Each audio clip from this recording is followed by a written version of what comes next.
हरिश्चंद्र जी के पुत्र थे रोहित, रोहित के पुत्र हुए हरित, हरित से चंप नाम के पुत्र हुए जिन्होंने चंपापुरी बसाई, चंप से सुदेव, उनके पुत्र हुए विजय, विजय का भरुक, भरुक का वृक, वृक का पुत्र बाहुक।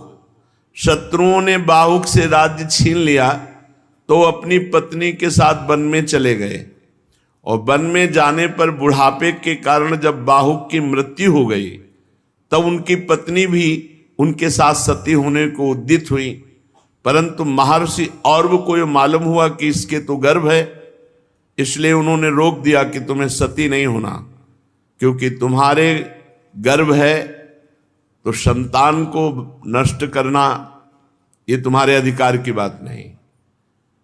जब उनकी सौतों को यह मालूम हुआ तो उन्होंने भोजन के साथ उसे विष दे दिया, विष को गर कहते हैं, गर। परंतु इतना प्रभावशाली ऋषियों का कृपा पात्र वो गर्भ कि गर के साथ प्रकट हुआ, गर कहते हैं विष को। तो महर्षि औरव ने सगर नाम रखा, महाराजा धीराज सगर, बड़े यशस्वी चक्रवर्ती सम्राट हुए हैं। उन्हीं के पुत्रों ने पृथ्वी को खोदकर समुद्र बना दिया। सगर ने अपने गुरुदेव औरव की आज्ञा मानकर ताल, जंग, यवन, शक, है और बर्बर जाति के लोगों का वध नहीं किया, बल्कि उन्हें विरूप बना दिया। उनमें से कुछ के सिर मुड़वा दिए, कुछ के मूछ दाढ़ी रखवा दी, कुछ को खुले बालों वाला बना दिया, कुछ को आधा मुड़वा दिया। कुछ लोगों को सगर ने केवल वस्त्र ओढ़ने की आज्ञा दी, पहनने की नहीं। कुछ को केवल लंगोटी पहनने की कहा, ओढ़ने नहीं। इसके बाद राजा सगर ने औरव ऋषि के उपदेशानुसार अश्वमेध यज्ञ के द्वारा संपूर्ण वेद और देवतामय आत्मस्वरूप सर्वशक्तिमान भगवान की आराधना की। अश्वमेध यज्ञ में घोड़ा छोड़ा जाता है। उस घोड़े को जिस राज्य से निकले पूजन करके नमस्कार कर दे तो युद्ध नहीं होगा, माना जाता है वो परास्त हो गया। अगर घोड़े के साथ थोड़ी भी छेड़खानी की तो युद्ध होगा और उस बलवान राजा उसे बंदी बनाएगा। तो उस घोड़े को इंद्र ने चुरा लिया अश्वमेध यज्ञ के। पता ही नहीं चला कि किस राजा ने घोड़ा बंदी बनाया, क्योंकि इंद्र ने चुरा लिया, किसी राजा ने नहीं। उस समय महारानी सुमति के गर्भ से उत्पन्न हुए सगर के पुत्रों ने अपने पिता के आज्ञानुसार घोड़ा सारी पृथ्वी छान डाली, ढूंढा पर कहीं नहीं मिला। तब उन्हें बड़ा क्रोध आया और बड़ी गुस्सा से उन्होंने पृथ्वी को खोदना शुरू किया। खोदते खोदते उन्हें पूर्व और उत्तर के कोने पर अपना घोड़ा बंधा दिखाई देगा, जो कपिल मुनि का आश्रम था। 60,000 सगर के पुत्र थे। वो शस्त्र उठाकर कहने लगे, दौड़ो दौड़ो, पकड़ो, यही हमारे घोड़े को चुराने वाला चोर है। देखो तो सही, घोड़ा चुरा के यहां बांध लिया और आंख मूंद कर बैठ गया। ये तो पाप कर्म इसने किया, इसको मार डालो। सब दौड़ पड़े, 60,000 थे। कपिल भगवान आंख मूंदे हुए भगवान के ध्यान में थे। अब जे भी मुनि के पास गए तो उनकी आंख खुल गई। तो महापुरुषों के तिरस्कार के फलस्वरूप उनके शरीरों में आग लग गई। क्षण भर में 60,000 सगर के पुत्र राख बन गए। कोई साप आदि नहीं दिया, केवल वो प्रहार करने आ रहे थे तो उन्होंने देख लिया तो सब राख हो गए। 60,000 सगर के पुत्र।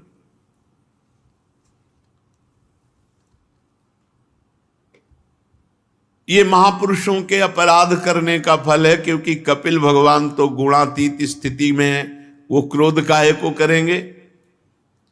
भला कहीं पृथ्वी की धूल का भी आकाश से संबंध होता है? ऐसे ही भला क्रोध का संबंध दिव्य महापुरुष से होता है? ये तो दिव्य महापुरुष है, भगवत प्राप्त भगवान के अवतार ही है। ये संसार सागर एक मृत्युमय पथ है, इसके पार जाना अत्यंत कठिन है, परंतु भगवान कपिल देव जी ने सांख्य शास्त्र की ऐसी दृढ़ नाव बना दी जिससे मुक्ति की इच्छा रखने वाला कोई भी व्यक्ति उस समुद्र के पार जा सकता है। परम ज्ञानी परमात्मा हैं कपिल भगवान, भला उनमें शत्रु और मित्र का भाव कैसे आ सकता है। अब जब सगर को पता चला कि 60,000 पुत्र हमारे भस्म हो गए, तो उनकी दूसरी पत्नी थी केशनी, उनके गर्भ से असमंजस नामक पुत्र हुआ। असमंजस के पुत्र का नाम था अंशुमान। अंशुमान अपने दादा सगर की आज्ञाओं का पालन और उन्हीं की सेवा में लगे रहते थे। असमंजस पहले जन्म के योगी थे, विषय संग के कारण योग से विचलित हो गए थे, परंतु योग का प्रभाव इस जन्म में भी था, इसलिए वे कोई भी अच्छा काम नहीं करते, सब काम बिगाड़ देते कि कोई उनसे प्यार न करे, जिससे सब लोग यही समझने लगे थे कि असमंजस पागल है। वे कभी कभी अत्यंत निंदनीय कर्म कर बैठते और अपने को दिखाते बुद्धिहीन पागल। यहां तक कि जब बच्चे खेलते होते तो उठा के सरयू में डाल देते। बड़ा उद्विग्न कर दिया सबको। महाराज सगर जी ने देखा कि ये असमंजस हमारे बिल्कुल विपरीत आचरण, तो त्याग दिया। जब असमंजस ने देखा कि हमारा त्याग हो गया, तो जितने बालक सरयू में फेंके थे सबको जीवित करके अपनी अपनी अवस्था के अनुसार नगर में छोड़ दिया और आप वन के लिए चले गए। अयोध्या के नागरिकों ने देखा कि सबके बालक लौट आए, तब राजा सगर को बड़ा पश्चाताप हुआ कि हमने अपने सिद्ध योगी पुत्र का पागल समझ करके अपमान किया। अब अंशुमान को आज्ञा करी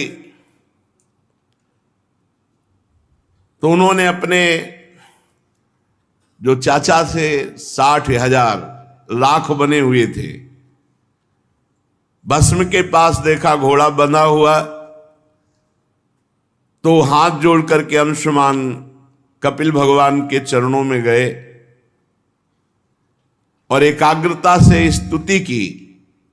अंशुमान ने कहा, हे कपिल भगवान, आप अजन्मा ब्रह्मा जी से भी परे हैं, इसलिए आपको प्रत्यक्ष रूप में देखा नहीं जा सकता,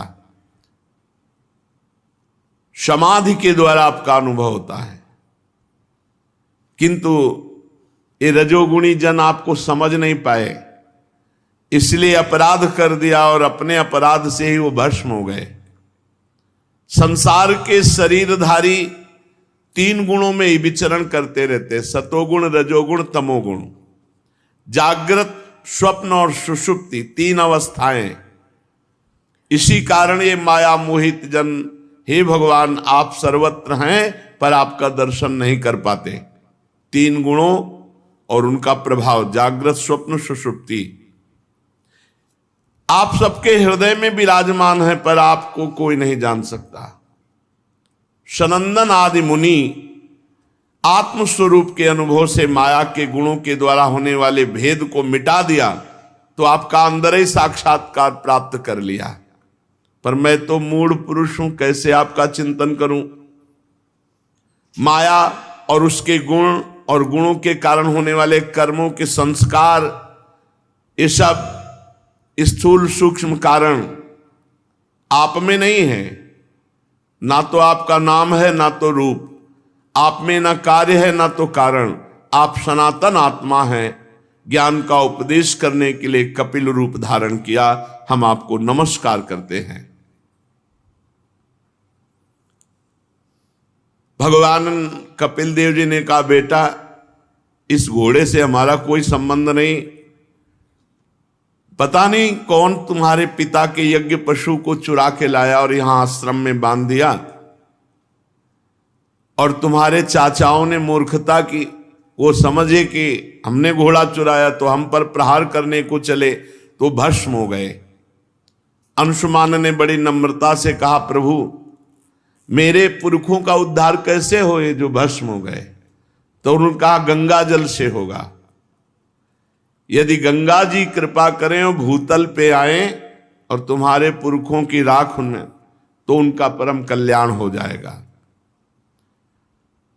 अंशुमान जी ने जो अश्वमेध यज्ञ का घोड़ा था उसको लिया और पहले ब्राह्मणों से अश्वमेध यज्ञ पूर्ण कराई, फिर महर्षि और के बतलाए हुए मार्ग से महाराज सगर परम पद को प्राप्त हुए।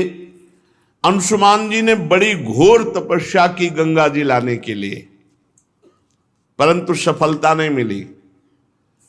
गंगा जी लाने के पहले ही मृत्यु आ गई और उनका शरीर छूट गया। अंशुमान के पुत्र दिलीप हुए। महाराजा दिलीप जी ने भी भारी तपस्या की गंगा जी को भूतल पर लाने के लिए, परंतु गंगा जी लाने में असफल रहे और उनकी भी मृत्यु हो गई। दिलीप के पुत्र हुए भगीरथ जी। उन्होंने भारी तपस्या बचपन से ही की गंगा जी को प्रसन्न करके भूतल पर लाने के लिए। देखो 3 पीढ़ी लग गई, तब गंगा जी प्रसन्न हुई।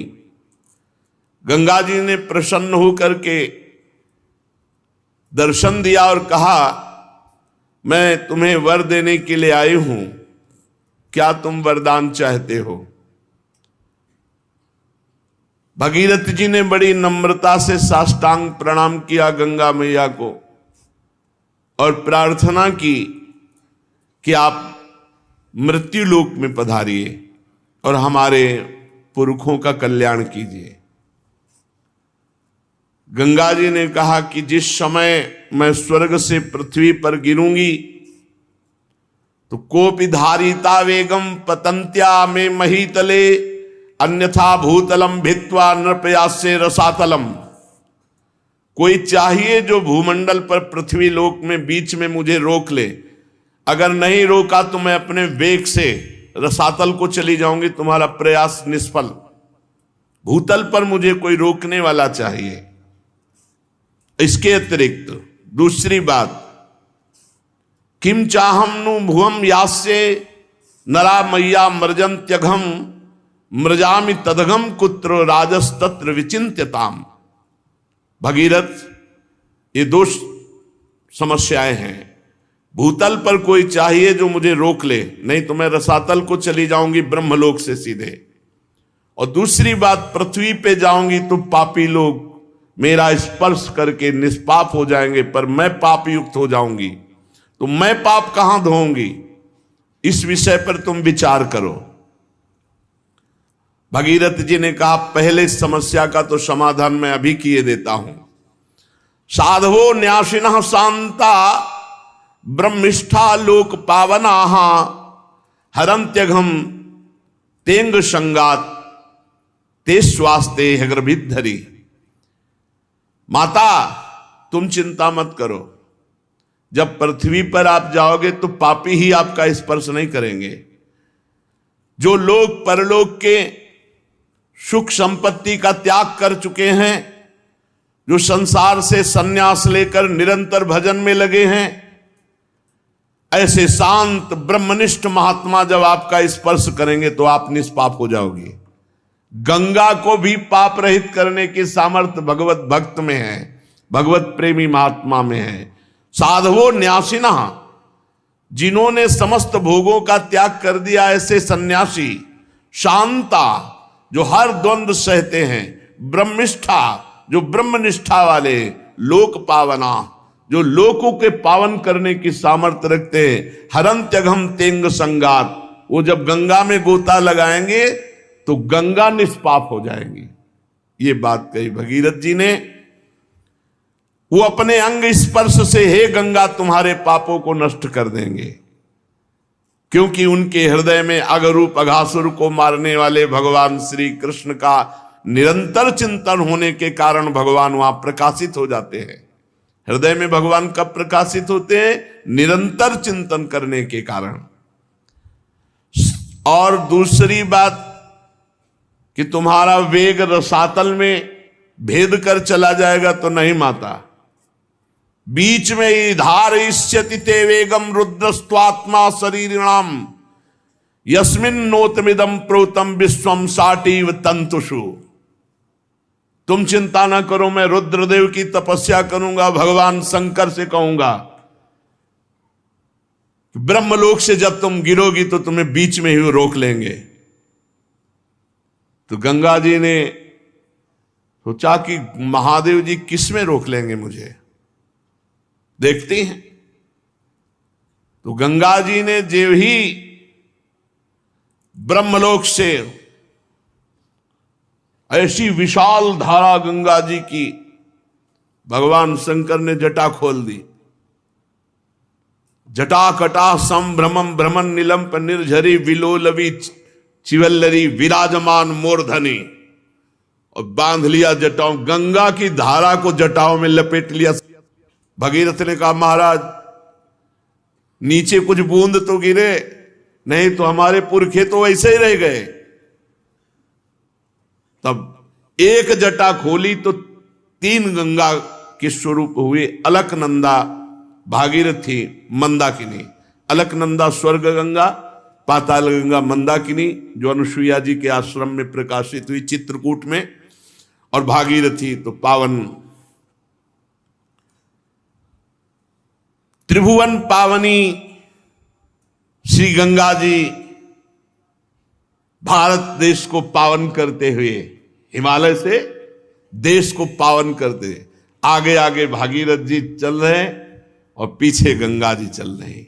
कितना महान पावन भूमि है जहां गंगा जी विराजमान है। गंगा जी भगवती तव तीरे नीरमात्रा सनोहम विगत विषय तृष्णा कृष्ण माराधयामि सकल कलुष भंगे स्वर्ग सोपान संगे तरल तर तरंगे देवी गंगे प्रसीद। इतनी आसक्ति गंगा जी से कहीं नहीं हुई, ऐसी आसक्ति। यमुना जी का अवगाहन सेवन हुआ पर उतना नहीं हुआ जितना गंगा जी का हुआ। बचपन से गंगा जी ही पूरा जीवन थी। आहार भी गंगा जल का ही और विहार भी गंगा के तट का। पूरा गंगा शब्द से एकदम रोमांच होता है, जैसे अपनी सगी माँ की याद आ जाए और हृदय विकल हो जाए, ऐसे हो जाता है। गंगा जी की आसक्ति हृदय में इतनी कि वो बता नहीं सकती। जैसे अपनी माँ से आसक्ति होती है, ऐसे गंगा जी से आसक्ति थी, और उन्होंने पालन पोषण माँ की तरह ही किया। हे देवी, तुम्हारे तीर पर केवल तुम्हारा जलपान करता हुआ, विषय तृष्णा से रहित होकर। किसी ने पूछा कि एकांतिक में कि आप भी तो मन वाले हैं। साधक जब साधना करते तो अपने लोग देखते मन भागता है, ये विषय वो विषय संसार। आपको नहीं सताया क्या? तो आपको सही बताएं, ऐसी रहनी और ऐसा स्थान की विषय चिंतन का कहीं संयोग ही नहीं था। ऐसे ऐसे सिद्ध महापुरुष ब्रह्मलीन, जिनको देखने के बाद हाहाकार मचता ब्रह्म तत्व में स्थित होने का, कहीं विषय संयोग का दर्शन गंगा किनारे कहाँ है? और कभी हरिद्वार की तरफ ऊपर नहीं चढ़े, जहां देखा कि भीड़ वहां नहीं गए, बस किनारा किनारा ही, प्रयाग, तीर्थराज, काशी विश्वनाथ घाटों में, फिर किनारा वापस, यही क्षेत्र ही था, यही क्षेत्र था। हम कहीं जीवन में नहीं गए, किसी भी तीर्थ में, किसी और धाम में नहीं गए। वृंदावन आना था, इसलिए चित्रकूट से तो कई दिन चित्रकूट में रुके, नहीं तो कोई तीर्थ नहीं, बस गंगा किनारे जो पड़ते, ब्रह्मावर्त, इलाहाबाद संगम, काशी विश्वनाथ, बस किनारा गंगा जी, गंगा ही हमारा जीवन थी। विषय तृष्णा का नाश करती हैं। गंगा जी का दर्शन, स्नान और जलपान विषय तृष्णा का नाश करके और भगवान की आराधना की अद्भुत वृत्ति देती हैं। हे सकल पाप विनाशिनी, स्वर्ग सोपान रूपिणी, तरल तरंगिणी देवी गंगे,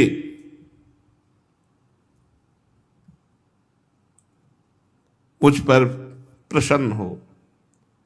भगवती भवलीला मौलिमाले तवाम्भः कणमणु परिमाणम प्राणिनो ये स्पृशंति अमर नगर नारी चामरग्राहिणी नाम विगत कलि कलंकातंक मंके लुठंती। हे भगवती गंगा, तुम महादेव जी के मस्तक की लीलामयी माला हो। जो प्राणी नित्य तुम्हारे जलकण के अणुमात्र का भी स्पर्श करता है, वो कलि कलंक के भय को त्याग कर दिव्यता को प्राप्त होता है। कलयुग उसका कुछ नहीं बिगाड़ सकती। जो गंगा जल का पान करते हैं, एक बूंद ही चाहे रोज। गंगा जल है कौन? हमारे प्रभु का चरणामृत है, वामन भगवान का, जिनका चरणामृत गंगा कहा गया, जिस गंगा जी को देवाधिदेव महादेव सर पर धारण किए। ब्रह्मांडम खंडयंती हर शिरसि जटावल्ली मुल्लासयंती स्वरलोकादा पतंती कनक गिरि गुहा गंड शैलात् स्खलंती छोणी पृष्ठे लुठंती दुरित चय चमुर निर्भरम भर्सयंती पाथोदिम पूरयंती सुर नगर सरित पावनी नः पुनातु। ब्रह्मांड को फोड़कर निकलने वाली महादेव जी की जटालता को उल्लसित करती हुई, स्वर्गलोक से गिरती हुई सुमेरु की गुफा और पर्वतमाला से झड़ती हुई पृथ्वी पर लौटती हुई पाप समूह की सेना को कड़ी फटकार देती हुई, समुद्र को भरती हुई देवपुरी की पवित्र नदी गंगा हमें पावन करे। श्री गंगा जी वरदान है, ब्रह्मद्रव है, मूर्तिमान भगवत स्वरूप है। हम भारतवासियों का कितना सौभाग्य, जहां की नदी के रूप में ब्रह्मद्रव, बिल्कुल सच्ची कहते हैं, रोज नया उत्साह, नई एक अगन भगवत प्राप्ति की, तत्वबोध की। कभी ऐसा खान पान विश्राम संसार ये स्मरण की ही वृत्ति नहीं रही। गंगा जी की कृपा से ये स्मरण की ही वृत्ति नहीं थी। त्रिकाल गंगा स्नान, तीनों टाइम सर में डुबकी लगा के, ऐसे नहीं कि ऐसे हाथ पैर धो लिए, ऐसे तीनों बार गंगा जी का स्नान, चाहे सर्दी हो, चाहे गर्मी, चाहे बरसात। तो जब लगन लगती है तब फिर कुछ नहीं सुनाई देता। ये मन तभी आपको, आपके हृदय में अभी लगन नहीं लगी, भगवत प्राप्ति की लगन लग जाए तो ये विषय, अरे ब्रह्मादिक के भोग सब विषम लागत ताई, नारायण ब्रज चंद की लगन लगी ही जाए। ऐसे ही जो गांव के लोगों के 100 फेंक दिए जाते हैं, कुत्ते किनारे लाके ऐसे नोच रहे, वहीं बैठे हैं, वहां भोग सुहाई देगा, भोग चिंतन सुहाई देगा। वहां तो बस हाय हाय मचा। ये शरीर की दुर्दशा, यही हमारे शरीर की दुर्दशा होगी। फिर भगवत तत्व का अगर बोध नहीं हुआ तो मतलब क्या रह गया। वहां यही दृश्य, कहीं चिता में आग लग रही, कहीं कोई हाथ लिए कुत्ता भाग जा रहा है, कहीं कोई टांग घसीट रहा है, यही दृश्य थे। ये दृश्य आग का काम करते हैं वैराग्य के। इस क्या शरीर है। तो कई कई दिन भूखे रहने पर भी पीड़ा थोड़ी होती थी, हर समय ब्रह्माकार वृत्ति। कैसे कैसे जीवन का परम लक्ष्य प्राप्त हो, रात दिन।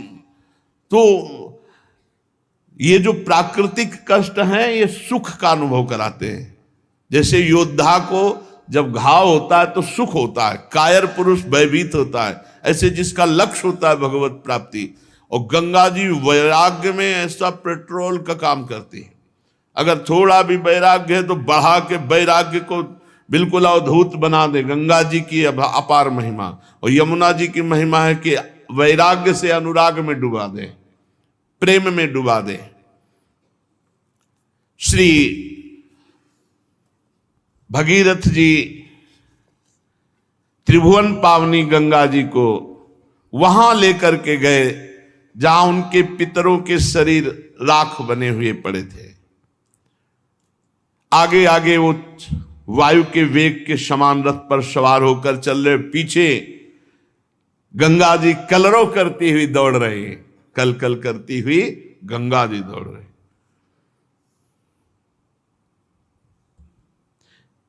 इस प्रकार गंगा सागर संगम पर पहुंचकर उन्होंने जले हुए पुत्रों को अपने जल से गंगा जी ने पावन किया। यद्यपि सगर के पुत्र ब्राह्मण के तिरस्कार से भस्म हुए थे, अपराध हुआ था, लेकिन ये गंगा जी की महिमा है कि ऐसे महत अपराधी को भी परम पद प्रदान किया अपने जल के स्पर्श मात्र से। केवल गंगा जल का जे ही उनके शरीर की राख से स्पर्श हुआ कि सब के सब परम पद के अधिकारी बन गए। जय हो भारत भूमि की, जहां ऐसी पावन गंगा जी। अरे गंगा जी का दर्शन, गंगा जी का आचमन, गंगा जी का स्नान तो निष्पाप करता ही।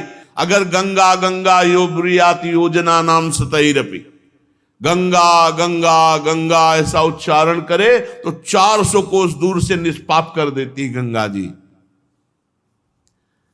जिनके उद्धार का कोई उपाय नहीं, वो भागवत अपराधी सगर के पुत्र परम पद को प्राप्त हुए, ऐसी माता गंगा जी की महिमा है केवल गंगा स्पर्श मात्र से। और जो रोज गंगा जी नहाते हैं, गंगा जी का दर्शन करते हैं, गंगा जल पान करते हैं, भला उनके उद्धार में क्या। बड़ी परम पवित्रता की मूर्ति गंगा जी, वो अनुभव अलग अलग महिमा है। पवित्रता की मूर्ति गंगा जी, ज्ञान का उन्मेष गंगा जी के जल से होता है। वैराग्य तो चरम सीमा तक बढ़ जाता है, मृत्यु भी बिल्कुल खिलवाड़ लगती है। गंगा जल से जब शरीर का स्पर्श होता है तो सब पाप थर्रा उठते हैं, नष्ट हो जाते हैं। जो लोग श्रद्धा के साथ नियम लेकर गंगा जी का स्नान करते हैं, उनके संबंध में तो कहना ही क्या है। मैं गंगा जी की महिमा के संबंध में जो कुछ कहा है उसमें कोई आश्चर्य की बात नहीं, क्योंकि गंगा जी सर्वाश्चर्य में भगवान के चरण का धोवन है। जिन चरणों का श्रद्धा से चिंतन कर लेने मात्र से बड़े बड़े मुनि निर्मल हो जाते हैं और तीनों गुणों के बंधन को काटकर भगवत स्वरूप बन जाते हैं। ये गंगा जी उन्हीं भगवान का चरणामृत है, चरण धोवन है। ये संसार के बंधन को काट दे, इसमें कौन सी बड़ी बात है। भगीरथ जी के पुत्र हुए श्रुत, श्रुत का नाभ, नाभ का सिंध द्वीप और सिंध द्वीप का अयुतायु, अयुतायु के पुत्र का नाम था ऋतुपर्ण। ये महाराज नल के मित्र थे। नल को पाशा फेंकने की विद्या ऋतुपर्ण ने ही बताई थी और बदले में अश्व विद्या सीखी थी। ये द्वित क्रीड़ा खेलने के कारण महाराज नल बड़ी समस्या में, बड़े संकट में पड़ गए। पीछे महाभारत में नल और दमयंती का पावन चरित्र सुनाया गया था।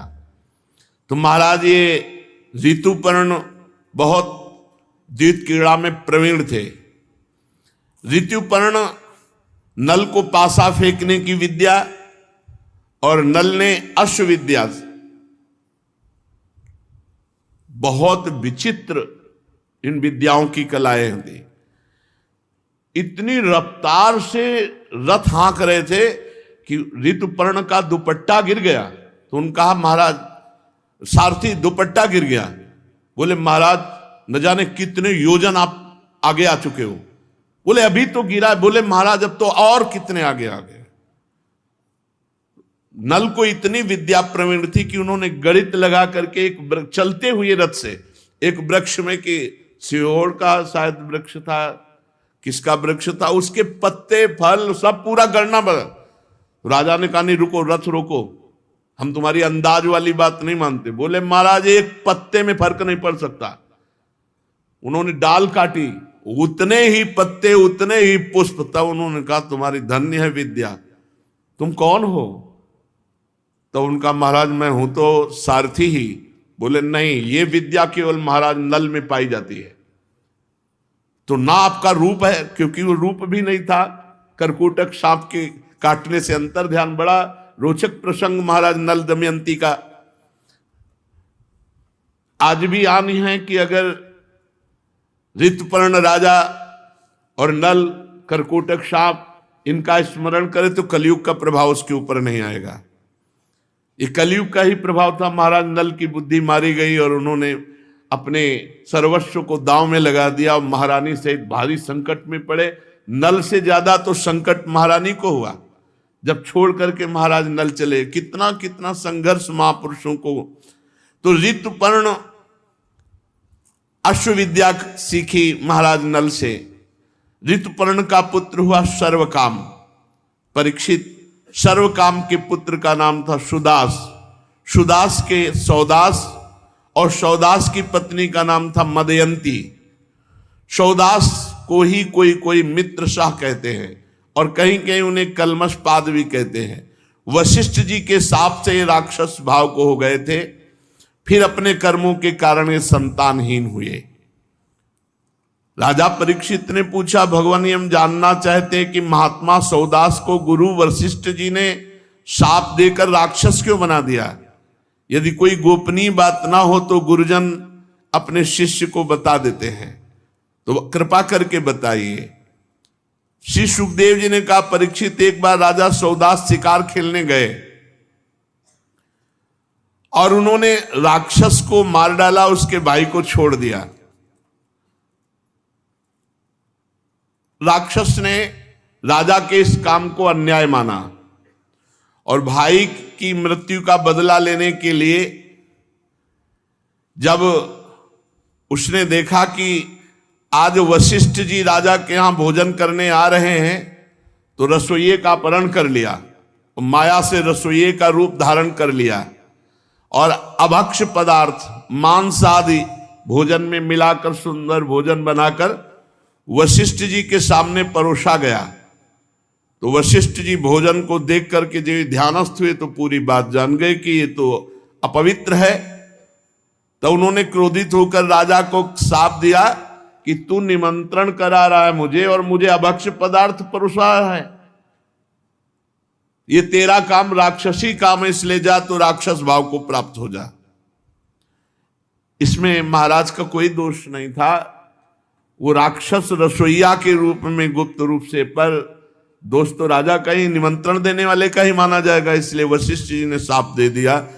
महाराज कलमशपाद मित्र शाह सौदास नाम से पुकारे जाते थे कि जाओ तुम राक्षस भाव को प्राप्त हो जाओ।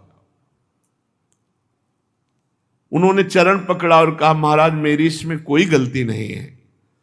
तब उन्होंने कहा, ठीक है 12 वर्ष तो राक्षस रहोगे ही, 12 वर्ष के बाद तुम पुनः अपने स्वरूप को प्राप्त हो जाओगे। तो उन्होंने कहा, महाराज बिल्कुल अपराध ना होने पर 12 वर्ष के लिए राक्षस भाव दिया, मैं भी आपको शाप दे सकता हूं। तो उनकी पत्नी ने कहा, नहीं, ये आकाश, ये पृथ्वी, ये दिशाएं सब की सब भगवत स्वरूप है और गुरुदेव सब रूपों में है। गुरुदेव को दंड देना ये कहां की बात? तुम तो अभी राक्षस बन गए। साप तो 12 वर्ष का हो, तुम तो अभी राक्षस बन गए। उनकी पत्नी ने डांट लगाया। तो उन्होंने कहा, मैं जल को कहां छोड़ू? तो उनका अपने पैरों में छोड़ो। इसीलिए उनके पैर काले पड़ गए, तो कलमशपाद नाम से वो पुकारे गए। थोड़ी देर में वो राक्षस हो गए, राजा बिल्कुल राक्षस बन गए क्योंकि वशिष्ठ जी का शाप। अब राक्षस बने हुए जंगल में भूख प्यास से भटक रहे थे। वहां देखा एक ब्राह्मण नवदंपति मैथुन कर रहे, सहवास कर रहे। भूख लगी हुई थी, पकड़ लिया ब्राह्मण को। ब्राह्मण पत्नी ने कहा, अभी हमारे संतान का योग था और आपने आप राजा हो, आप राक्षस नहीं हो, आप महारथी हो, आपको अधर्म नहीं करना चाहिए, मेरा पति दे दो क्योंकि मुझे संतान की कामना है।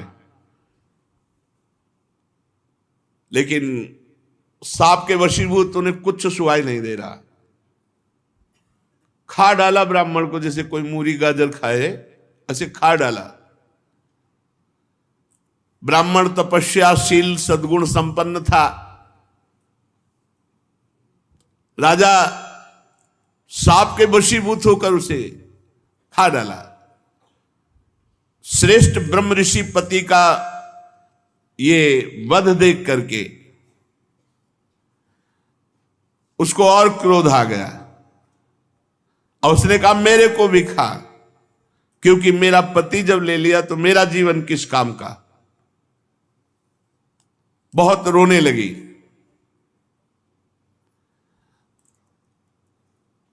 महाराज ने कहा मुझे कुछ सुहाई नहीं दे रहा है, मेरे अंदर राक्षस भाव जागृत हो चुका है, मैं तुम्हें भी खा जाऊंगा, पर अभी मेरी भूख नहीं लगी, मैं कोई दया करके नहीं छोड़ रहा हूं, मेरी बुद्धि काम नहीं कर रही, वशिष्ठ जी के शाप से मैं राक्षस हो चुका हूं।